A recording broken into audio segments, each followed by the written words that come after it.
ملګری سره ملاو شوم او ډیر پریشان او چې کومي خرچي دي وغیرہ باندې بوت شوی دي هغه ته ډیر پریشان یم. زما محترمه دا خبر یاد وساته چې ستا آمدنی څومره زیاته شي، ستا تنخواه څومره زیاته شي، تا ته څومره انکم او فایده راځي، خواهشاتو ته بلا نه کافي کېږي. خواهشات به په دې باندې ته پوره کولی نه شي. خواهشات به د هر چا د شان مطابق دي.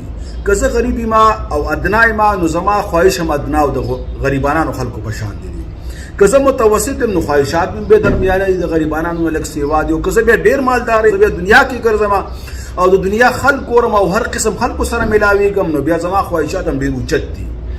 نو خواهشات ګوره کلم نه پوره کېږي او خواهشاتو دپاره زما او ستا پیسې کلم نه کافي کېږي. خپل خواهشات ترک کا. من اتبع الهه هوا، چې د خپل خواهش نه اله جوړ کړی دی. څه مقصد دی؟ یو مقصد دا دی چې زړی څه غواړي بس هغه کوي، زړی څه غواړي هغه اخلي. نه، خواهشات بالکل ختم کا. خواهشاتو نه بایکاټ وکړه، هغه سیټ ته کا. را به شو ضروریاتو ته. ضروریات خپل محدود کا. ضروریاتو کې چې اصل ضرورت ستا دی هغه نفقه ده، د خپل ځان، د خپل بچو، د خپل مور او پلار. بیا په ضروریاتو کې دویم شي د خپل ځان، د خپل والدینو، د خپلو بچو کور والا علاج دی. ضروریاتو کې چې دریم شی کم دی هغه ستا جامه ده، ستا د بچو جامه ده، پیزار وغیره دي. او د دې نه پس بیا سورلی او کور وغیره اخراجات دي. دې خبرو کې لږ سوچ وکړه. خواهشات لحاظه سیټ ته کا، زندگی به دې اسانه شي. چې کوم ستا ضروریات دي خیر الامور اوسطها، درمیانه زندگی تیره کا.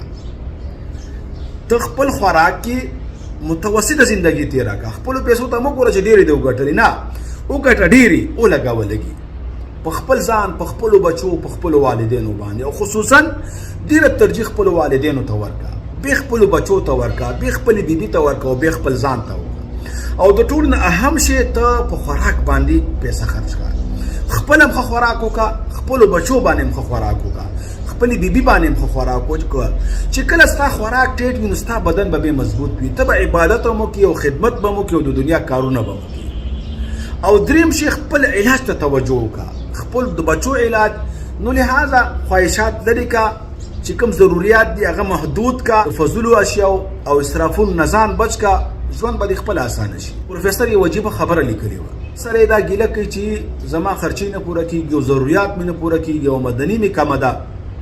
هغه وایي نن د هر کس نه د باچا لور جوړه شوې ده. هغه وایي داسې چې عامو خلکو به دا طریقه کار و چې سړي به 2 جوړې 3 جوړې یا 4 جوړې د اخترونو دپاره یا د خاص نږدې خوشحالۍ دپاره د چا ورور یا د بچي یا د نورو رشته دارو نږدې چې کوم دي واده هغې دپاره به یو جوړه وه. نن مونږ کې دا مصیبت راغلی چې د هر الک، هر نوجوان، که غریب دی که مالدار، 1500 جوړې دا یو کسه دي. بیا ګرمۍ کې 5-6 بیلې او یخنۍ کې 5-6 بیلې او اخترونو ته بیلې، او که د ملګرو واده او که د لرې واده او که د ګاونډیانو واده هغې دپاره بیلې جوړې.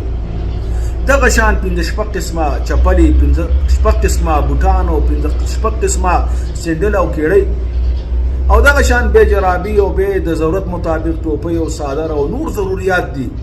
نو دا خبره تر کوم ځای پورې ځي؟ بیا د کور چې کوم اخراجات شي، د میلمنو چې کوم وسایل شي، اسباب شي، د هغې دپاره مونږ څومره خرچې کوو، نو دا بیا د کوم ځای نه پوره کوو؟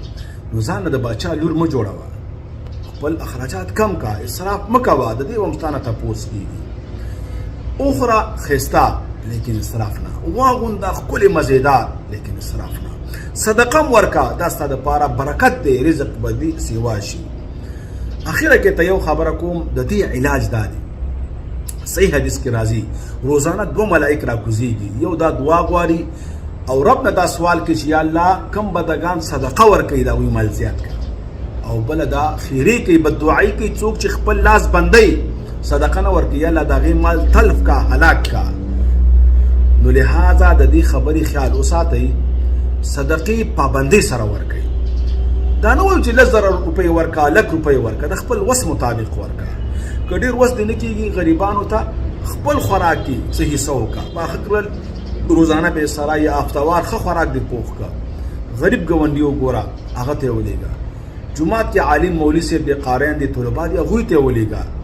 چم گاون کې یتیمان دي مساکین دي هغوی کرے اولېږه یو پلیټ اولېږه یو روټۍ اولېږه الله تعالی بستا مال بے زیتی او څوک چې صدقات ورکي هغه اته الله تعالی څو اهم فائدې ورکي یو خود د مال حفاظت کیږي بل د مال زیتیږي بل الله تعالی د په دې عمر کې برکت اچي بل الله تعالی د بد مرګ نه محفوظ ساتي الصدقه ترد البلاء غرغر مصیبتونه او پریشانونه الله تعالی دا محفوظ کوي نو روټین سره سحر وختي د صدقات او اهتمام وکړه کور نه بهر ځي څه پخېږي دا پکې خامخا وایا چې غرمې ټیم کې دا یو پلیټ گاونډي کراولېږه غریب کراولېږه یتیم کراولېږه استاد ته ولېږه طالبان دی جمعات کې هغوی ته ولېږه دا بار زمون دکان کور مخې ته دکاندار دی دته څه ولېږه موچي ناست دی دته څوک ولېږه ګوره دی ګاونډ کې کور جوړېږي او دا مزدوران دي دته لس بجو ټایم کې څه پراټې ولېږه څه شی ولېږه د خپل وس مطابقه بیا ګوره چې الله تعالی ستا مال زیاتی که نه برکت پکې پیدا کوي که نه او ستا دنیا و آخرت ښایسته کېږي